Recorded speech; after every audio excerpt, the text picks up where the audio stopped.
चलिए, good evening सभी लोगों को, है ना। फिर से गुड इवनिंग। तो आज हम लोग इस टॉपिक पे बात करने वाले हैं व्हीटस्टोन सेतु के ऊपर, है ना। किसके ऊपर बात करने वाले हैं? व्हीटस्टोन सेतु के ऊपर बात करने वाले हैं। तो व्हीटस्टोन सेतु में हम लोग क्या देखने वाले हैं कि व्हीटस्टोन सेतु का निर्माण किस प्रकार किया गया। बहुत ज्यादा इंपॉर्टेंट क्वेश्चन है। अब बोल दे तो वीवीआई चलेगा। Very very important, VVI for exam, है ना। इस क्वेश्चन की जितनी तारीफ करी जाए शायद उतनी ही कम है। Okay, good evening Ayush, good evening Rajiv, good evening सभी लोगों को। तो चलिए, अब गुड इवनिंग का सेशन खत्म करते हैं और स्टार्ट करते हैं अपने इस टॉपिक को। ओके, चलिए। तो हमारा टॉपिक है व्हीटस्टोन सेतु, जो कि बहुत ज्यादा ही इंपॉर्टेंट है। ओके, और शायद 12th में पक्का इस बार शायद आने वाला है ना, शायद आने वाला है। तो चलो शुरू करते हैं अपने टॉपिक को। ठीक है भाई, करें शुरू या नहीं? Soni, good evening, good evening, good evening. चलिए, आपके मैसेज को यहां से देखा जाए। ओके, चलिए। देखो, व्हीटस्टोन सेतु ना एक वैज्ञानिक थे। व्हीटस्टोन सेतु कौन थे? एक वैज्ञानिक थे। और उन्होंने क्या किया? उन्होंने एक प्रयोग किया, और इस प्रयोग के दौरान इन्होंने अज्ञात प्रतिरोध के मान को ज्ञात करने के लिए ये नियम निकाला, है ना। नियम लगाया कि अज्ञात प्रतिरोध के मान को किस प्रकार से निकाला जा सकता है। तो अपना जो क्वेश्चन है, व्हीटस्टोन सेतु आपका वहां पे दिख ही रहा था। क्वेश्चन यहाँ पे लिखा पड़ा हुआ है, व्हीटस्टोन सेतु के बनावट क्रिया का वर्णन, है ना। तो हम लोग यहाँ पे वर्णन आज सीखने वाले हैं व्हीटस्टोन सेतु के बनावट क्रिया का। तो व्हीटस्टोन क्या थे? एक वैज्ञानिक थे, और उन्होंने अज्ञात प्रतिरोध के मान को निकालने के लिए अपने इस नियम का प्रतिपादन किया। ओके, अब जब ये नियम का प्रतिपादन किया तो हमें कुछ लिखना पड़ेगा सर। तो जी जरूर लिखना पड़ेगा। तो कैसे लिखेंगे? तो सबसे पहले हम लोग क्या करते हैं, आज थ्योरी देखते हैं, इसके बाद लास्ट में लिखा लिखी हो जाएगा। कोई दिक्कत है? चलेगा ना? चलो लिख ही लेते हैं थोड़ा सा यार, तुम भी क्या याद करोगे, है ना। व्हीटस्टोन सेतु एक ऐसी युक्ति है, एक ऐसी युक्ति है जिसके द्वारा या जिसमें जिसमें 4 प्रतिरोध, वैसे 5 प्रतिरोध होते हैं लेकिन 4 लिखाते हैं, ठीक है। जिसमें 4 प्रतिरोध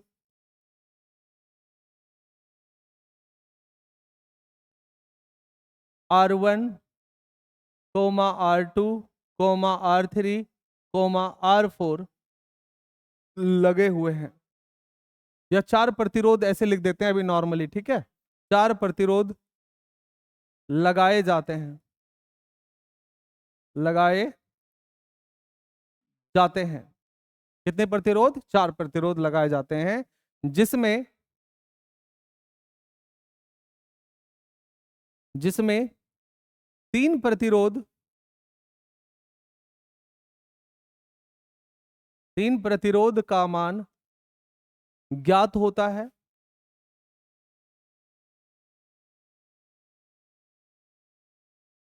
3 प्रतिरोध का मान क्या होता है? ज्ञात होता है। तथा एक प्रतिरोध का मान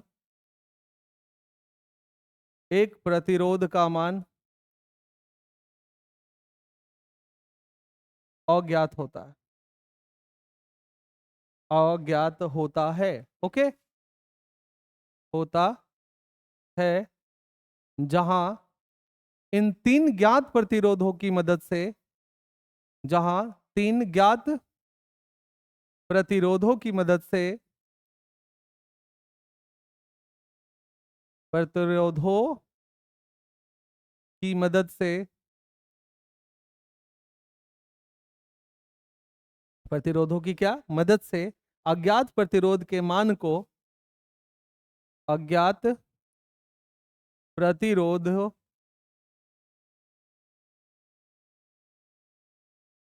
के मान को ज्ञात किया जाता है। अज्ञात प्रतिरोध के मान को क्या किया जाता है? ज्ञात किया जाता है। Okay done. चलिए यहां तक तो बातें क्लियर हैं। अब चूंकि इसका वर्णन ही करना है तो वर्णन करने के लिए थोड़ा सा आज आपको टाइम देना पड़ेगा, ठीक है?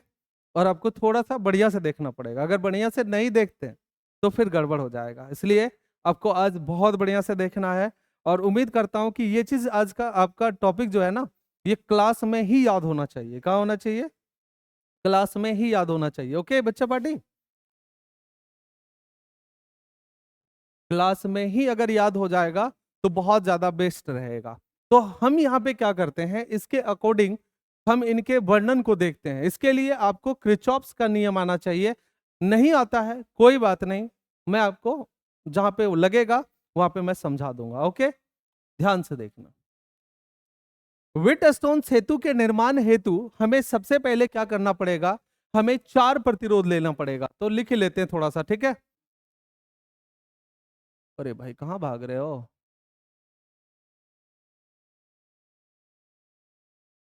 चलिए, माना कि 4 प्रतिरोध R1, R2, R3 तथा R4 हैं। कितने हैं?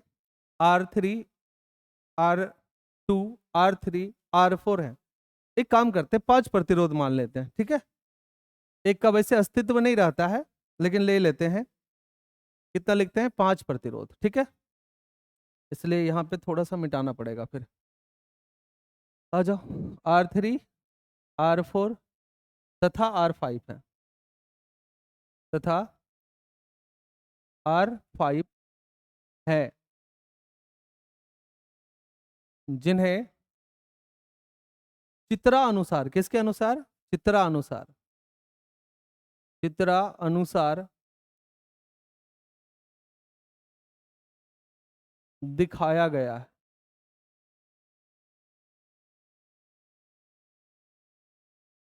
जिसे चित्रा अनुसार क्या किया गया है? दिखाया गया है। जिसमें R1, R2, R3, R5 है ना?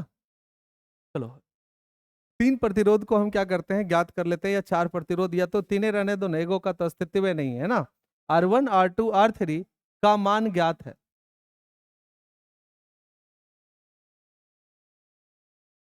क्या है? ज्ञात है।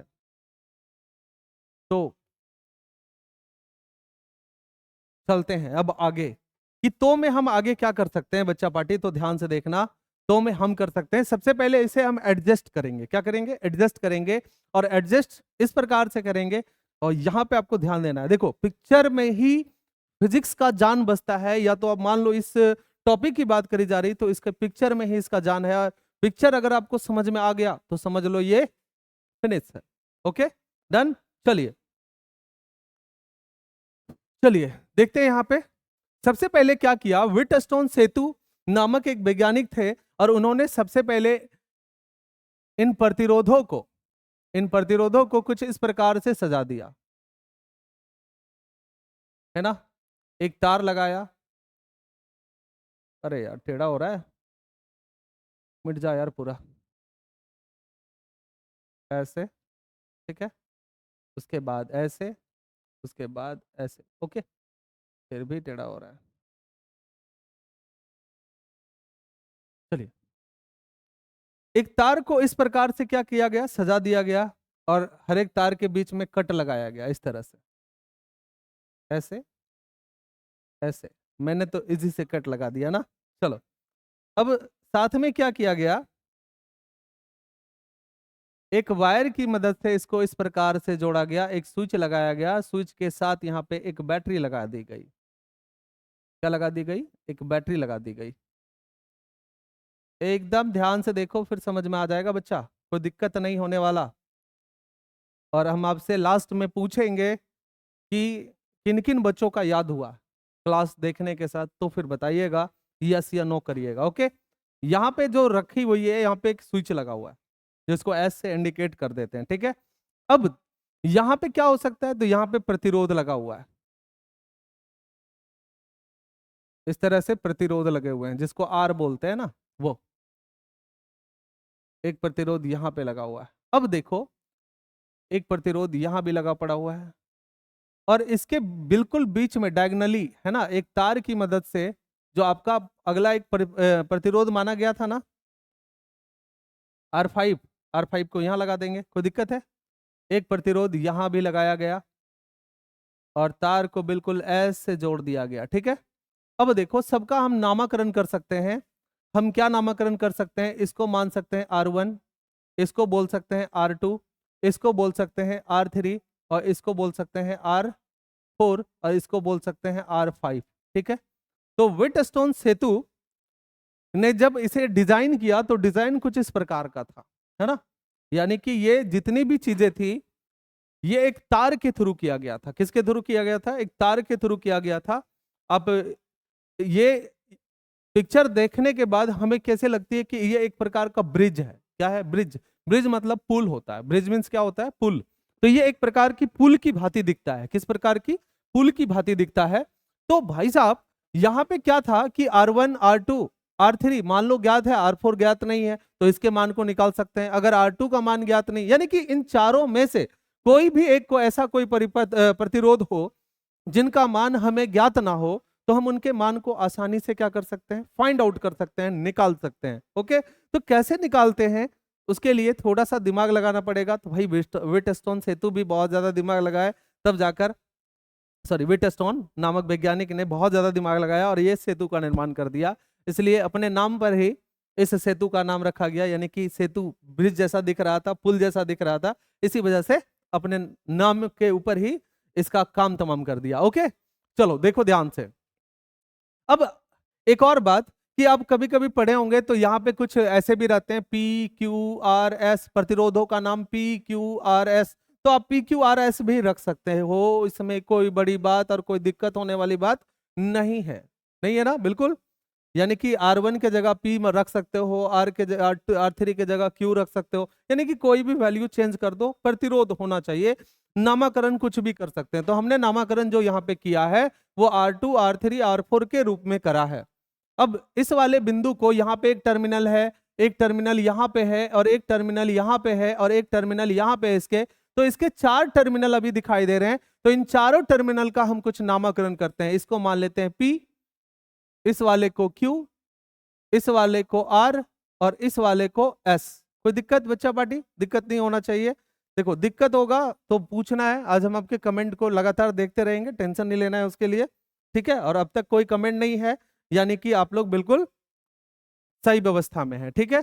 चलिए ध्यान से देखना आप। अब यहां पे क्या हुआ एक्चुअल में कि जब व्हीटस्टोन सेतु ने अपने इस निर्माण को निर्माण की व्याख्या करी, और व्याख्या करने के पश्चात जब इसमें धारा छोड़ी गई, क्या छोड़ी गई, धारा छोड़ी गई, तो धारा छोड़ने के क्रम में क्या स्विच को ऑन करना पड़ेगा।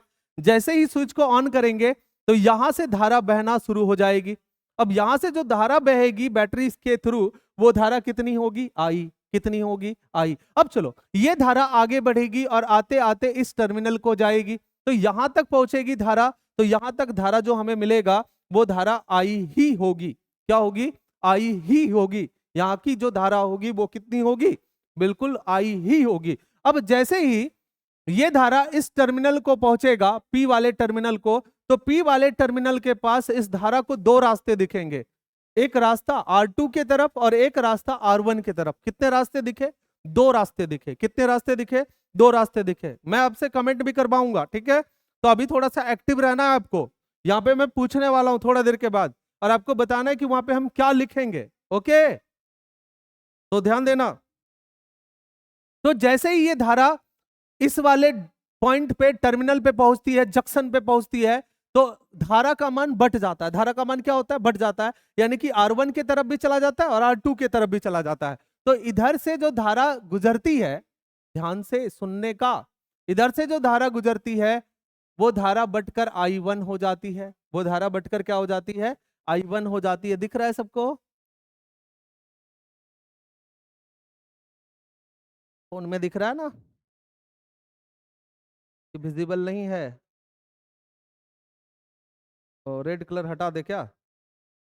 एक बार कमेंट करेंगे यस सर।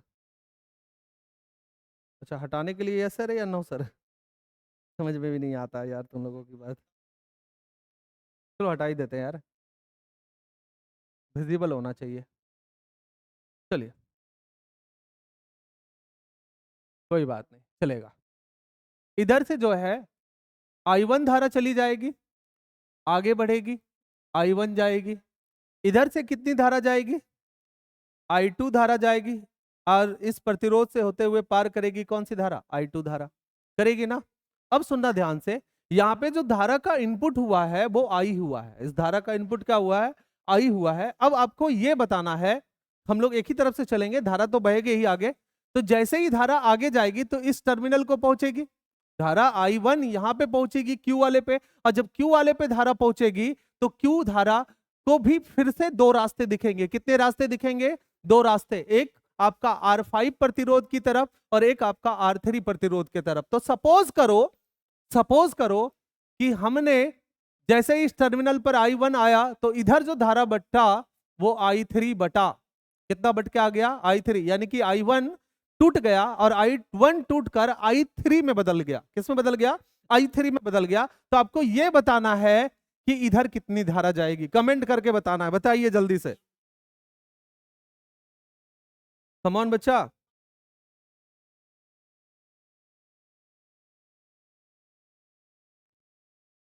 कितनी धारा लिखा जाए वहां पे। चलिए, I am waiting.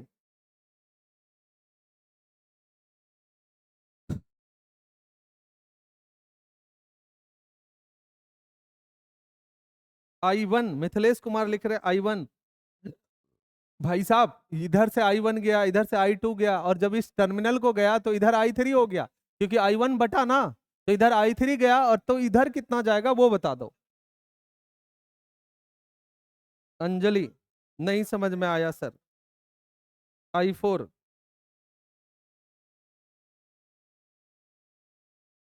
Okay okay कोई बात नहीं। चलो देखो यहाँ पे, देखो मेरे कहने का मतलब क्या था।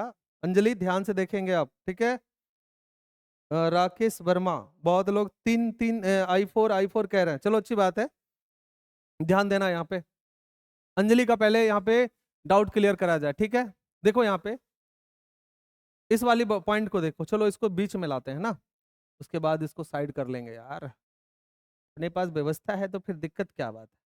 मेरे कहने का मतलब ये है, अंजलि दीदी सुनो ध्यान से, आई धारा यहां से गई, तो आई धारा जब यहां पे जाएगी तो यहाँ पे एक टर्मिनल दिखा, जैसे देखो यहाँ पे आई धारा, यहां तक आई धारा थी, एक टर्मिनल इधर था और एक टर्मिनल इधर था। अब चूंकि ये धारा है तो धारा इधर भी बढ़ जाएगी, तो मान लो कि आई दो भागों में टूट गया। कितने भागों में टूट गया, दो भागों में। तो इधर I1 हो गया और इधर कितना हो गया, I2 हो गया। और ये प्रतिरोध को पार किया और फिर इस वाले टर्मिनल पे पहुंच गया, ये भी प्रतिरोध को पार किया और ये आगे पहुंच गया I2। एकदम ध्यान से देखो फिर समझ में आ जाएगा। अब एक तार इधर लगा हुआ था और एक तार इधर गया था, तो मैंने ये कहा कि यहां तक तो I1 ही ना गया, इस तार में I1 ही ना गया केवल, और यहां पे आने के बाद फिर इसको दो रास्ता दिखा, तो I1 फिर से बट जाएगा ना, I1 फिर से बटेगा। तो मान लो कि इधर आ गया I3 और इधर बांट दो I4। ऐसा कहोगे ना कि इधर सर I1 यहाँ टर्मिनल पे पहुंचने के बाद I3 इधर चला जाएगा और I4 इधर हो जाएगा। ओके है, बोलो अंजलि। वर्षा, बिल्कुल वेरी गुड बाबू। अंजलि पहले ये बताएंगे आपका क्लियर है?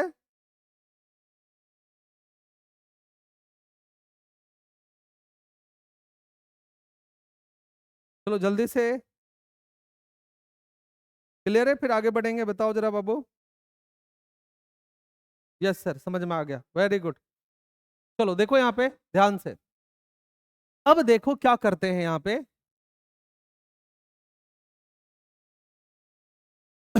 अब देखो, लेकिन हम लोग इस तरह का दिमाग नहीं लगाते हैं। अब चूंकि हम लोग साइंस के विद्यार्थी हैं, अच्छे विद्यार्थी हैं, तेज विद्यार्थी हैं, तो हमें क्या करना है, कि यहाँ पे जैसे I1 पहुंचा होगा ना, यहाँ पे जैसे ही I1 पहुंचा होगा तो I1 इधर बटकर I3 हो गया, तो इधर कितना गया? तो देखो ध्यान से, एक और तरीका बताता हूं। जैसे मान लो कि यहां से जा रहा था कौन? I1, ठीक है, एक तार इधर जुड़ा हुआ था और इस तार में गया क्या? I3। अब इस तार में भी धारा एक और है, नहीं है? जैसे कि ये I1 है, एक तार में I3 चला गया और एक तार में आप बोल रहे थे कि सर I4 जाएगा, ओके। लेकिन मैं क्या I4 को सजा के लिख सकता हूं क्या? I4 को दूसरे कंडीशन में लिख सकता हूं क्या? जैसे कहने का मतलब कि I1 का मान मान लो कि 10 एम्पियर है। कितना एम्पियर है? 10 एम्पियर। और I3 का मान जो इधर धारा गई वो धारा है 5 एम्पियर। कितना एम्पियर? चलो 5 से कम रखते हैं, 3 एम्पियर। I3 जिधर गई इधर, उधर 3 एम्पियर है। तो I1 के पास कुल धारा कितनी थी? 10 एम्पियर। इधर गई कितना? 3 एम्पियर। तो भाई I4 का मान क्या हो रहा होगा? इधर कितना धारा गया होगा? तो आप बोलोगे सर 10 एम्पियर में से 3 एम्पियर को घटा देंगे, जो घटेगा घट के बचेगा 7 एम्पियर, वही एम्पियर धारा इधर गई होगी। यानी कि आप इधर बता दोगे घटा के नॉर्मली कि 7 एम्पियर धारा गई होगी। बोलो पक्का ना? अगर ऐसी बात है तो हम इसको थ्योरेटिकल रूप में भी लिख सकते हैं ना, ऐसा कि मैंने क्या किया, I4 के मान को निकालने के लिए मैंने ऐसा किया कि I1 में से I3 को घटा दिया। 10 एम्पियर था ना ये, 10 एम्पियर किसका मान था? I1 का। और 3 एम्पियर किसका मान था? I3 का। अगर मैं I1 माइनस I3 लिख दूं तो I4 के ही ना बराबर आएगा ये मान। ओके करो एक बार, ओके करो एक बार। इसलिए हम यहां पे क्या करेंगे, I4 ना लिखकर, I4 ना लिखकर हम यहां पे लिख देंगे I1 माइनस कितना? I3, क्योंकि जो इसके मेन मान होंगे और उस मान में इस मान को घटाएंगे तो वही धारा ना इधर से गुजरी होगी। एक बार ओके करो फिर आगे बढ़ेंगे।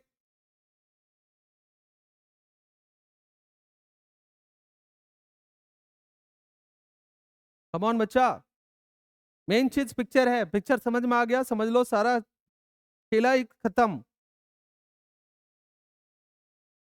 ओके मिथिलेश, वेरी गुड बाबू। चलिए, very good very good very good. चलो यही उम्मीद भी कर रहे थे आप लोगों से कि एक बार ओके होए। इसको मिटा रहा हूं, ठीक है? कुछ नहीं किया, जितनी कुल धारा थी और जितनी एक तरफ बटी, जितनी एक तरफ बटी उस कुल धारा में इस धारा को घटा दिया तो वो I4 के ही ना बराबर रहा होगा। चलो वेरी गुड। I3 वर्सा 0 अभी नहीं करेंगे बाबू। चलो यहाँ देखो ध्यान से, यहाँ हो जाएगा अरे यार क्या क्या हो रहा है, I1 माइनस I3, ठीक है? अभी थोड़ा सा काम करेंगे इसके ऊपर, उसके बाद चलेगा। अब देखो ये धारा आगे बढ़ जाएगी। अरे यार क्या हो रहा है, ये धारा आगे बढ़ जाएगी और यहां भी आएगी कितना? इस प्रतिरोध को पार करेगी तो जाएगा I1 माइनस कितना? I3, यानी कि ई धारा ई बिंदु पर पहुंच जाएगा। चलो इस रास्ता वाला पूरा काम हो गया, ये रास्ता वाला पूरा काम हो गया। अब इस रास्ता से चलते हैं। अब देखो I3 यहां से भी आएगी ना, I3 इस प्रतिरोध को पार करेगी और I3 यहां पहुंच जाएगी। अब पहुंचने के बाद इधर से कौन जा रहा है? I2। इधर से I2 जा रहा है और उधर से कौन आ रही है? I3। अब ये दोनों आके टर्मिनल वहां पे मिल जाएगा और जब मिलेगा तो यहां से मिलने के बाद ये दोनों का मान जुड़ जाएगा, यानी कि ये हो जाएगा I2 और प्लस कितना? I3। अब मन में एक डाउट चल रहा होगा कि सर भाई वाला धारा इधर से इधर आ सकता है तो ये वाला धारा भी तो इधर से घुसेगा। अरे भाई धारा का तो एक ही गोना, धारा तो एक ही था, वो धारा दो रास्ते से टूट कर आ रहा था। अब धारा उधर से बह रही है तो ये धारा उसमें क्यों, उसके अपोजिट क्यों चलेगा? उसके अपोजिट नहीं चलेगा ना, क्योंकि सेम धारा है। तो इधर से जब I3 आ ही गया तो यहाँ पे I3 और I2 का मान वापस जुड़ जाएगा और इतना धारा इस प्रतिरोध को पार करके पहुंच जाएगी कहां पे? यहाँ पर। और यहाँ पहुंच जाएगी कितना? I2 माइनस कितना? I3। अब सुनना ध्यान से कि इधर से जो धारा गई वो I1 माइनस I3 थी और इधर से जो धारा गई I2 माइनस कितना थी? I3 थी। अगर हम थोड़ा सा भी गलत काम किए होंगे तो यहां वाली जो धारा प्राप्त होगी वो धारा इतना प्राप्त होना चाहिए, क्योंकि इस वाले सिस्टम में कितनी धारा घुसी है? I धारा घुसी है। अगर यहां से I धारा निकलती है तो हमारे द्वारा किया गया काम बिल्कुल सही है, नहीं किया, नहीं अगर आती है I के बराबर तो हमारे द्वारा किया गया काम बिल्कुल गलत है। अब चलो चेक करते हैं कि बाहर निकलने वाली धारा का मान I के बराबर है या नहीं है। अब जब इसको चेक करेंगे तो देखो यहां से धारा इधर से कौन आ रही है? I1 minus I3। और इधर से कौन धारा जा रही है, I2 माइनस I3। यहाँ पे आने के बाद दोनों धारा जुड़ जाएगी, दोनों धारा को एडिशन हो जाएगा, और जब जोड़ेंगे दोनों को यानी कि क्या करेंगे, I1 माइनस I3 प्लस कर देंगे किसके, I2 I2 माइनस I3, ये न होगा I2 माइनस I3, ऐसा जोड़ेंगे ना, इधर से भी धारा आ रही है, इधर से भी धारा आ रही है। अब देखो एक मिनट, अच्छा जुड़ के लिखाएगा ना, ये प्लस लिख दिया हूं यार, माइनस लिख दिया हूं यहाँ पे I2 प्लस I3 होगा, ये भी प्लस में रहेगा, ये धारा प्लस वाला यहाँ पे आएगा, तो इन दोनों का मान जोड़ रहे हैं, तो एक I3 माइनस में और एक I3 प्लस में, तो आपके पास बच गया कितना कटने के बाद, I1 प्लस I2। अब देखो यहां आ जाओ जरा सा, EI जब इस बिंदु से बटी तो कितना में बटी, एक बटी I1 में और दूसरा बटी किस में, I2 में। अगर हम इन दोनों को वापस जोड़ दे तो फिर किसके बराबर होगा, यानी I1 और I2 को वापस जोड़ दे, I1 प्लस I2 को जोड़ दे तो ये किसके बराबर होगा, धारा I के, यानी कि जितनी धारा हमने इसके अंदर डाली उतनी धारा इधर से निकली भी है, और ये धारा वापस चलती जाएगी और बैटरी के ऋण टर्मिनल में समाहित हो जाएगी। तो आपको यह बताना है कि पिक्चर पहले क्लियर है, ओके कर दीजिए एक बार, यानी कि जितनी धारा हमने इस सिस्टम में डाला उतनी ही धारा इससे निकाला भी है। तो आपको यह बताना है कि पूरा पिक्चर आपका क्लियर है। कम ऑन बच्चा, आपको यह बताना है कि पिक्चर पूरा क्लियर है, फिर हम लोग आगे बढ़ जाएंगे और उसके बाद इस पे ज्यादा काम नहीं करना पड़ेगा और तुरंत ही ये प्रूफ हो जाएगा। बस यहाँ पे मेन चीज पिक्चर था। ओके चलो, वेरी गुड। दिल डब्लू, राकेश वर्मा, सोनी, वर्षा, सपना, वेरी गुड।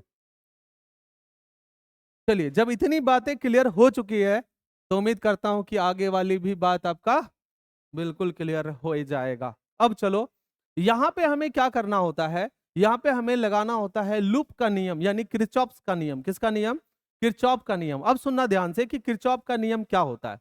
किरचॉफ भी एक वैज्ञानिक थे और उन्होंने क्या कहा था कि अगर मान लो किसी एक बिंदु पर बहुत सारे तार लगे हुए हैं, किसी एक बिंदु पर बहुत सारे क्या लगे हुए हैं, तार लगे हुए हैं, इस तरह से ध्यान से सुनना। तो मान लो कि किसी एक बिंदु पे बहुत सारे तार लगे हुए हैं, इस तरह से निकला हुआ है, तो ये जो बिंदु आपको नजर आ रही है ना, ये जो बिंदु आपको नजर आ रही है यहाँ पे, अरे यार क्या हो रहा है, चलो ठीक है, ये जो बिंदु आपको यहाँ पे नजर आ रही है, इस बिंदु को हम बोलते हैं संधि। क्या बोलते हैं, संधि, यानी कि जंक्शन। क्या बोलते हैं इसको, जंक्शन। और इस क्वेश्चन को बोलते हैं जंक्शन लॉ। क्या बोलते हैं इस क्वेश्चन को, जंक्शन लॉ, यानी कि किरचॉफ का नियम। या तो आपसे ये पूछ सकता है कि जंक्शन लॉ किसे कहते हैं, क्या कहते हैं, जंक्शन लॉ किसे कहते हैं। तो भाई जंक्शन पर बहुत सारे तार गए हैं। अब सपोज करो कि यहां से I1 धारा जा रही है, इधर से I2 धारा जा रही है, इधर से I3 धारा जा रही है, इधर से I4 धारा जा रही है। अब सपोज करो कि इधर से I5 धारा निकल रही है, इधर से I6 धारा निकल रही है, इधर से भी I7 धारा निकल रही है ना। तो जब धारा यहाँ पे जा रही है तो किरचॉफ ने इस सिस्टम के अकॉर्डिंग इन्होंने ये कहा, ध्यान से सुनना, सिस्टम के अकॉर्डिंग इन्होंने ये कहा कि जितनी भी धाराएं हैं उनका बीजगणितीय जोड़ 0 के बराबर होता है। अर्थात कहने का मतलब क्या सर आपका, तो हम सुनाएंगे कि मेरे कहने का मतलब क्या है कि इसमें अगर कुल धारा की बात करी जाए तो इसमें कुल धाराओं की संख्या कितनी है, 7, है ना। जिसमें घुसने वाला धारा यानी कि जाने वाला धारा और आने वाला धारा, संधि की ओर आने वाली धाराओं की संख्या कौन है, तो आने वाला जो संधि की ओर जाती है जो धारा, संधि की ओर जो जाती है धारा वो प्लस में लिखाता है। तो I1 अब प्लस क्या लिखेंगे, I2 plus I3 plus I4, यानी कि 4 धारा वैसे हैं जो कि संधि की तरफ जा रहे हैं। किधर जा रहे हैं, संधि की तरफ जा रहे हैं। और 3 धाराएं ऐसी हैं जो संधि से दूर जा रहे हैं, यानी कि संधि से निकल रहे हैं। तो उन धाराओं को हम माइनस में लिखते हैं, यानी कि प्लस लिख के, क्योंकि सदिश जोड़ करना है, बीजगणितीय जोड़ करना है, तो हमें क्या करना पड़ेगा, लिखेंगे प्लस का माइनस का I5, फिर प्लस माइनस का I6, फिर प्लस माइनस का I7, और ये बराबर होगा किसके, 0 के। ये किरचॉफ्स का नियम था। क्या था? किरचॉफ्स का नियम। और किरचॉफ्स ने इस पे दो नियम दिया, एक केसीएल और दूसरा केबीएल, है ना? कौन कौन सा नियम? एक केसीएल और दूसरा क्या? केबीएल। चलो क्या होता है वो सब सारा बताएंगे आपको, टेंशन नहीं लेना है। आपको बस थोड़ा सा मेरे साथ रहना है और शांतिपूर्वक से देखते रहना है। शांति से देखोगे कहानी खत्म कर देंगे, टेंशन नहीं लेना है एकदम। तो आपको बस ये बात जानना है कि किरचॉफ के जंक्शन नियम में बहुत साधारण सा एक डेफिनेशन बना सकते थे हम लोग कि किरचॉफ के नियमानुसार जितनी भी धाराएं किसी एक संधि पर आती हैं या जाती हैं, उन सभी धाराओं का बीजगणितीय जोड़ जीरो के क्या होता है? बराबर होता है। लो कहानी खत्म। हुआ कि नहीं? इनके अनुसार दो नियम था, एक केसीएल और दूसरा कौन? केबीएल, है ना? अब केसीएल केबीएल क्या होता है? केसीएल मींस कहने का मतलब किरचॉफ्स का करंट लॉ, है ना, या सर्किट लॉ भी बोल सकते हैं, और एक वोल्टेज लॉ, है ना। केबीएल मतलब किरचॉफ्स का वोल्टेज लॉ। एक होता है केसीएल और दूसरा होता है कौन? केवीएल। ठीक है, यानी कि इसको कहते हैं किरचॉफ्स का सर्किट लॉ। सर्किट लॉ मतलब इस तरह के सर्किट लॉ में लगाते हैं जहां पे एक बंद लूप बनता है। लूप मतलब एक बंद सा एक वृत्ताकार घेरा, है ना, इसको हम घेरा को बोलते हैं लूप। क्या बोलते हैं इसको? लूप, या इसका एक और नाम होता है, बोलते हैं पास। तो लूप या पास में अगर कोई प्रतिरोध लगा हुआ है और इसमें धारा बह रही है तो हम वहां पे लगाते हैं केसीएल। क्या लगाते हैं? केसीएल। और वोल्टेज यानी कि अगर इसमें बैटरी लगा होता, क्या लगा होता? बैटरी लगा होता। चलो करवाएंगे आपको, टेंशन नहीं लेना है। तो थोड़ा सा अभी हम लोग दूसरे पे बात कर रहे हैं। अगर मान लो कि यहाँ पे एक बैटरी लगा होता, इधर प्लस और इधर क्या रहता? माइनस रहता, तो यहाँ पे हम लगाते केबीएल, और केबीएल के नियम से कितने वोल्टेज हैं वो निकाल लेते। और इस सर्किट लॉ में हम लोग क्या करते कि कितना धारा बह रही है उसके मान को हम क्या कर सकते थे? निकाल सकते थे। कोई दिक्कत है? तो चलो ठीक है, ज्यादा दिक्कत होगा तो नहीं होगा तो हम इसको पढ़ा देंगे आपको, ठीक है, साइड से। अभी आपको थोड़ा नॉर्मली समझना है कि मैंने क्या समझाया है। ओके, चलो इसके लिए इसको जो है ना तुम्हारे लिए यहाँ रख देता हूँ। पीडीएफ खोलोगे तो दिख जाएगा नीचे। हाँ जी, चलिए अब आगे बढ़ते हैं। अब यहाँ पे क्या करेंगे, हमें पास या लूप लेना पड़ेगा। क्या लेना पड़ेगा? पास या लूप। तो पास या लूप के लिए अगर बात करें तो यहाँ पे बंद परिपथ कहाँ है उसको पहले सर्च करो। तो बंद परिपथ मैं आपको दिखा देता हूँ, चलो देखो ध्यान से, ध्यान से देखना। एक बंद परिपथ हमारा यहाँ पे मिल रहा है, देखो। पी से चलो क्यू पे, और क्यू से चलो एस पे, और एस से चलो कहाँ पे? पी के ऊपर। तो एक बंद परिपथ बन रहा है कि नहीं बन रहा है? मिल रहा है या नहीं मिल रहा है? ऑफ कोर्स मिल रहा है सर। अब दूसरा जो बंद परिपथ आपको देखने को मिलेगा, आपको यहां से मिलेगा, देखो तो, क्यू से। क्यू से आगे बढ़िए। क्या बात है भाई, ठीक है। एक आपका कहां से मिलने वाला है, इसका दूसरा कलर ले लेते हैं यार। एक बंद परिपथ आपको यहां से मिलने वाला है कि आप यहां से चलिए क्यू से आर, फिर आर से कहां चलिए? एस, और फिर इसी रास्ते वापस चले आइए कहां पे? बी पे। तो आपको यहाँ पे बंद परिपथों की संख्या कितनी दिख रही है? दो। नहीं दिख रही है? आपका एक मिलता है वन, इसको बोलेंगे एक लूप वन, और इसको बोलेंगे लूप टू। तो दो कलरों में मैंने आपको इसको दिखाया है, तो एक रेड में और एक किसमें? ग्रीन में। तो यहाँ पे दो लूप हमें मिलते हैं। अब इन्हीं दोनों लूपों को सॉल्व करेंगे तो हमारा किरचॉफ्स का नियम, सॉरी वीटस्टोन सेतु का नियम सॉल्व हो जाएगा। ठीक है, तो ध्यान देना। शुरू करते हैं अब यहां से। तो लिखेंगे यहां से,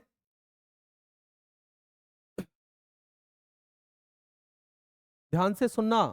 अब देखो एक्चुअल में क्या होता है, एक और विशेष बात बता देता हूं कि जब धारा यहाँ पे बहती है ना, और इस वाले बिंदु Q पर और इस वाले बिंदु S पर जब धारा बहकर इधर से भी और इधर से भी जब पहुंचती है ना, तो यहाँ का विभव, S का विभव, S का विभव तथा Q पर का विभव, Q का विभव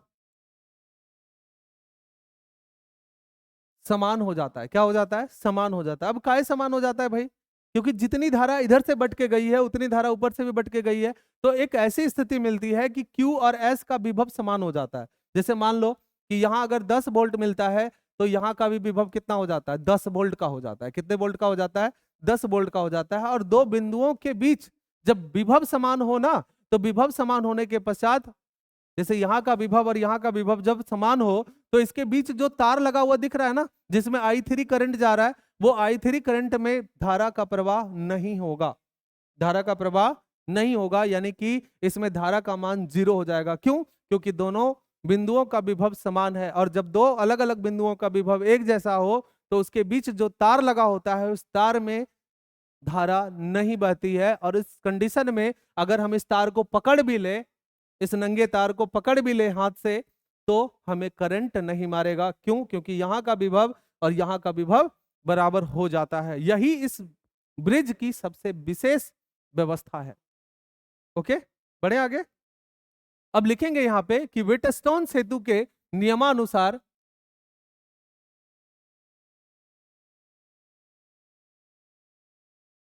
एकदम आराम से देखिएगा भाई जी, फिर मजा आवेगा। लिखेंगे यहाँ पे व्हिटस्टोन सेतु के नियमानुसार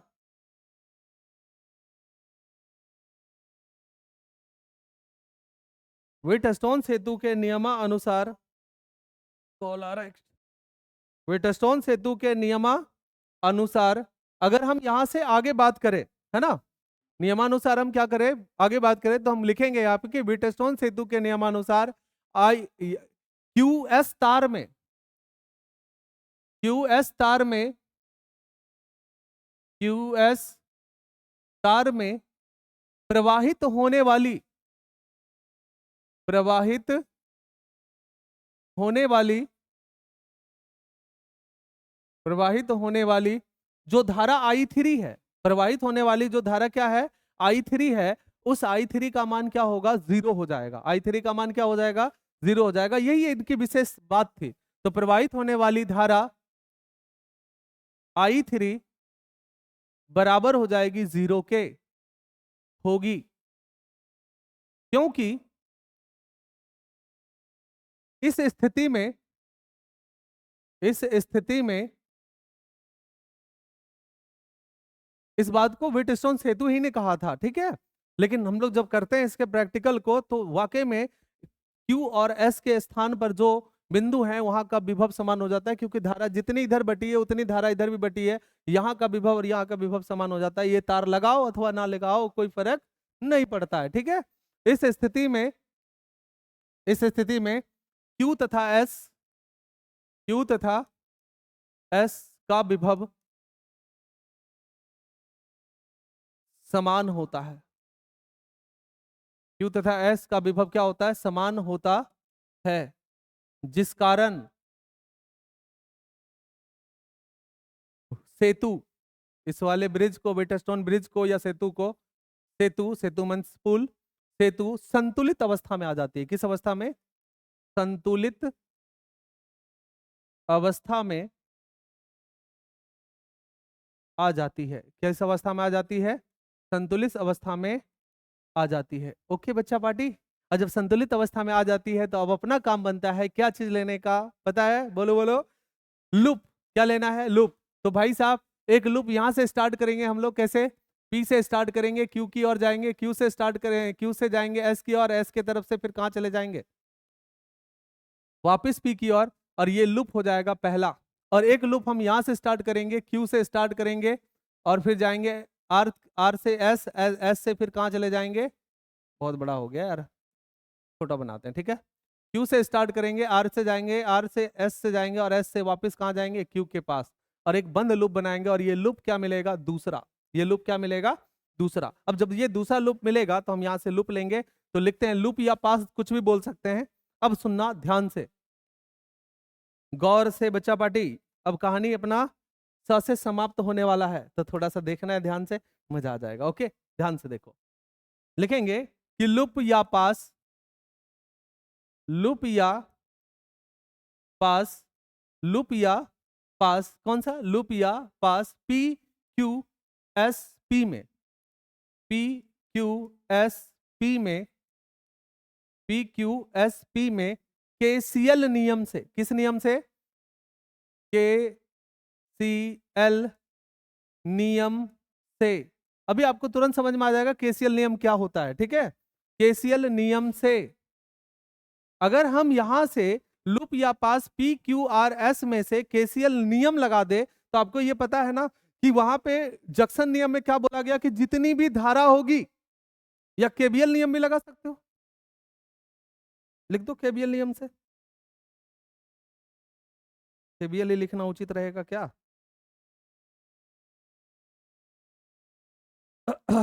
चलो, वोल्टेज तो है इसके अंदर और केसीएल भी लगा देंगे तो भी चलेगा, कोई दिक्कत है? अच्छा स्किप कर रहा है, बोरिंग हो रहे हो क्या भाई? टॉपिक ही थोड़ा सा अच्छा है, बताओ जरा सा, बताओ, बोरिंग तो नहीं हो रहे हो?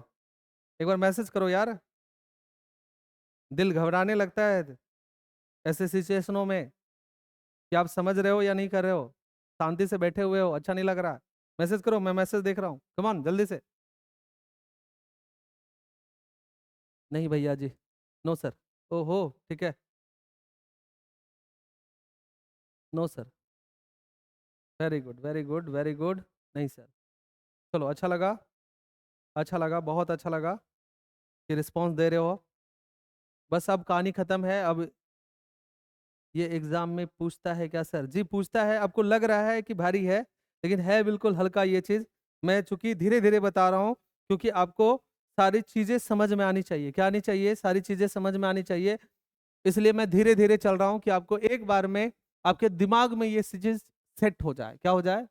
दिमाग में चीज सेट हो जाए। तो यहाँ पे मैंने लगा दिया केवीएल नियम, है ना। केवीएल नियम से, अब केवीएल नियम क्या कहता है वो सुनो, बहुत सारा इजी है, देखो बहुत ज्यादा इजी है, ठीक है। अब देखो यहां से हमने स्टार्ट किया ना इसके पी से, तो पी से हम कहां गए? पहले क्यू पे। धारा की दिशा और प्रतिरोध की दिशा दोनों की एक ही, यानी कि धारा ऐसे जा रही है ना, धारा आगे की ओर जा रही है और प्रतिरोध को टपकर जाएगी। ध्यान देना, प्रतिरोध को टपकर जाएगी। तो जब प्रतिरोध को आप टपकर जाएंगे और धारा की दिशा में आप चलेंगे तो उसको पॉजिटिव लिखेंगे। क्या लिखेंगे? पॉजिटिव। यानी कि हम यहाँ पे लिखेंगे इनके मध्य विभवांतर उत्पन्न होगा। अब विभवांतर भी बराबर क्या होता? आई इंटू आर। यानी कि यहाँ पे हो जाएगा लूप के नियम से I1 इंटू R1, वो भी किस में? प्लस में, क्योंकि हम धारा की दिशा में ही चल रहे हैं। तो P से कहां चले गए? Q के पास। अब हमको आना है, लूप कौन सा लिए हैं? PQSP ना। तो P से Q की ओर गए और धारा की दिशा में ही चल रहे हैं। और अब S Q से आपको कहां चलना है? S की ओर। तो अभी भी धारा की दिशा में, धारा की दिशा इसी इंडिकेट कर रहा है। तो फिर से हम Q से S की ओर जैसे जाएंगे तो यहां हो जाएगा I3 और किस प्रतिरोध को पार करेगा? R5 को। अब चूंकि धारा की दिशा में हम चल रहे हैं तो ये हो जाएगा I3 और इनटू में हो जाएगा R5। फिर हम पहुंच जाएंगे कहां पे? S पे। और अब S से कहां जाना है? P की तरफ। लेकिन यहां देखो स्पेशल बात कि जब S से तुम वापस P की तरफ जाओगे तो इधर से कोई धारा नहीं है, लेकिन इधर से धारा आ रही है। अब तुम धारा के अपोजिट चलोगे। कैसे चलोगे? धारा के अपोजिट चलोगे। जब धारा के अपोजिट चलोगे तो I2 पार करेगी किसको? ध्यान से सुनना, I2 किसको पार करेगी? यानी पार करके आई है I2 R2 को। I2 पार करके आई R2 को। लेकिन हम धारा के विपरीत दिशा में है ना, जब विपरीत दिशा में रहेंगे तो वहां पे माइनस लगाएंगे। क्या लगाएंगे? माइनस। और यहां पे लिख देंगे माइनस का I2 into R2। I2 into R2 बराबर क्या हो जाएगा? 0। क्योंकि कुल धाराओं का जोड़ किसके बराबर होता है? 0 के बराबर होता है। बताया था। आगे बढ़ो, जहां करके आप लिखो यहां पे एक और स्पेशल बात कि I3 का जो मान है वो कितना है? 0। क्योंकि ये तो हमने यहीं पे लिखा है कि I3 का मान क्या है? 0। इसमें बहने वाली धारा का मान क्या है? 0 नहीं है। जहां जहां I3 है उसको 0 कर दो तो क्या हो जाएगा? ध्यान से देख बबुआ, बस कहानी खत्म है। I1 into R1 plus I3 का मान 0 इंटू में R5 माइनस का I2 इंटू R2 बराबर हो जाएगा 0 के। अब इसको जोड़ भी दें घटा भी दें कोई फर्क नहीं पड़ेगा। यहाँ हो जाएगा I1 इंटू R1 माइनस का I2 इंटू R2 बराबर कितना? 0। आपको अब इसको इस पार से उस पार कर दो तो एक माइनस वाला है, बराबर के उधर करेंगे तो क्या हो जाएगा? I1 इंटू R1 बराबर हो जाएगा I2 इंटू R2, वो दोनों प्लस में आ जाएगा। अब हमें निकालना है R1 बटा R2, तो आप क्या करो? I1 गुना में है ना, इसको उधर भेज दो तो I1 I2 बटा क्या हो जाएगा? ध्यान से देखना जरा सा, यहां से आगे बढ़ रहे हैं। ठीक है। मैंने क्या किया, R1 को यहीं रहने दिया, I1 को बराबर के इधर भेजेंगे तो इधर क्या हो जाएगा, I2 पहले से था उधर, I1 को उधर भेज देंगे तो क्या हो जाएगा, बटा में I1 बराबर, सुनना ध्यान से, I2 के साथ गुना में R2 है, इस R2 को बराबर के इधर भेज दो तो ये हो जाएगा R1 बटा कितना, R2। यानी कि दोनों ने अदला बदली करी सिर्फ, क्या करी, दोनों ने अदला बदली करी सिर्फ। और इसको मान लेंगे, कोई समीकरण कहीं तो माने नहीं है अभी तक, इसको मान लेंगे समीकरण क्या, 1। क्लियर है यहां तक? तो आगे देख, नहीं तो स्किप कर, और क्या, क्लियर होगा ना यहां तक? कुछ नहीं हुआ है अभी तक।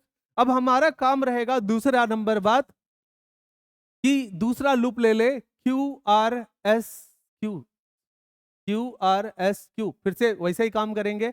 और जब ऐसा काम करेंगे तो भाई साहब ज्यादा कुछ लेट नहीं है, अब हम लिखेंगे कि पुनः लूप या पास, लूप या पास किससे, Q P, देख लो एक बार loop, QRSQ, QRS, QRSQ, QRSQ में KVL नियम से, KVL नियम से, फिर से KVL नियम लगा रहे बच्चा पार्टी, बस इस नियम को लगा दो, प्रूफ हो जाएगा ये, ठीक है। अब ज्यादा कुछ नहीं करना है, बस नियम लगा दो। अब चलो यहां से स्टार्ट करेंगे अपनी जर्नी, चलना स्टार्ट करेंगे, गाड़ी लो और चलना स्टार्ट करो। अब देखो इधर भी धारा की दिशा है, उसी दिशा में हम लोग चल रहे हैं। तो I1 माइनस I3 किसको पार कर रहा है, R3 को, तो ये क्या हो जाएगा, I1 माइनस I3 इंटू में R3 होगा कि नहीं होगा, क्या फिर से लिखो, I1 minus I3, I1 minus I3, I1 minus I3 किसको पार कर रही थी, R3 को, और हम धारा की दिशा में चल रहे थे, इसलिए प्लस होगा। कैसा होगा, प्लस होगा। अब आगे बढ़ो, पहुंच जाएंगे कहां पे, R पे। अब R से हमें कहां चलना है, S की तरफ। जब इधर चलेंगे, लेकिन धारा तो हमारे विपरीत है ना, तुम R की तरफ से आके ऐसे चलोगे, ऐसे चलोगे, लेकिन धारा इसका विपरीत है, और किसको पार करके आया है, R4 को, तो सिर्फ माइनस का उपयोग करना है। तो लिखेंगे I2 प्लस I3 इंटू में R4, I2 plus I3 minus में होगा I2 प्लस I3 इंटू में क्या हो जाएगा, R4 को क्रॉस करी है, किसको क्रॉस करी है, R4 को करी है ना, R4 को। अब तुम पहुंच गए कहां पे, S के पास। अब S से वापस कहां जाना है, Q के तरफ। और जब फिर Q के तरफ जाओगे तो फिर से माइनस, क्योंकि धारा ऐसे आ रही है और हम इधर से चल रहे हैं, नहीं चल रहे तो विपरीत चल रहे हैं, तो यहाँ माइनस हो जाएगा। इधर से धारा आ रही है I3 और किसको क्रॉस करके आई है, R5 को, तो यहाँ हो जाएगा माइनस का I3 इंटू R5, और ये सबका बीजगणितीय जोड़ 0 के क्या होगा, बराबर होगा। सबका बीजगणितीय जोड़ किसके बराबर होगा, 0 के बराबर होगा। अब यहां पे थोड़ा सा लिख दो कि जहां करके आपने पहले पता लगा रखा है कि I3 का मान सदैव क्या रहेगा, 0 रहेगा। और जब ऐसा रहेगा तो जहां जहां I3 है वहां पे 0 करो, तो I1 माइनस ये 0 हो जाएगा, इंटू में हो जाएगा R3 माइनस का, यहाँ हो जाएगा I2 माइनस I3 के जगह हो जाएगा 0 इंटू R4 माइनस ये हो जाएगा 0 इंटू R5, अब बराबर कितना, 0। चलो कैलकुलेशन करते हैं, I1 में 0 घटेगा, कोई ज्यादा फर्क नहीं पड़ेगा, और यहाँ हो जाएगा I1 इंटू R3, और ये हो जाएगा माइनस I2 में से 0 घटेगा, कोई फर्क नहीं पड़ेगा, इसको मल्टीप्लाई करके लिखो तो ये हो जाएगा I2 इंटू R4, और ये तो पूरा 0 ही हो जाएगा, बराबर क्या होगा, 0, क्योंकि 0 गुंडा R5 तो 0 हो जाएगा। तो यहां से अपने मिलेगा I1 into R3 minus I2 into R4 बराबर हो जाएगा 0। अब माइनस वाले को आप उधर भेज दो, माइनस वाले को आप उधर भेज दो, तो क्या हो जाएगा I1 इंटू I3, अब बराबर हो जाएगा, माइनस वाला उधर जाएगा तो प्लस में हो जाएगा I2 इंटू कितना, R4। अब फिर से आपको क्या निकालना है, I1 बटा I2, क्योंकि यहाँ पे हमने क्या निकाला है, I2 बटा I1 निकाला है ना, उधर भी I2 अपन क्या निकालना पड़ेगा, I1। तो I2 अपन I1 का मान निकालो, क्या मिलेगा, I2 को यहीं रहने दो और I1 को उधर भेज दो, यानी कि हो जाएगा I2 बटा कितना, I1। अब बराबर ध्यान से सुनना, ये R4 गुना में ना, इसको आप इधर भेज दो, तो ये हो जाएगा R3 बटे किसके, R4 के। ओके बच्चा पार्टी, R4 के। और जिसमें हमारा अज्ञात प्रतिरोध कौन है, R4। हमने अभी अज्ञात प्रतिरोध किसको माना है, R4 को। अब देखो अपने पास समीकरण ये मिल गया 2 और इधर मिल गया समीकरण कितना, 1। अब देखो समीकरण 1 और 2 को तुलना कर देंगे तो I2/I1 ये भी है, I2/I1 ये भी है। तो हम यहां पे ऐसा लिख सकते हैं क्या, समीकरण 1 व 2 की तुलना करने पर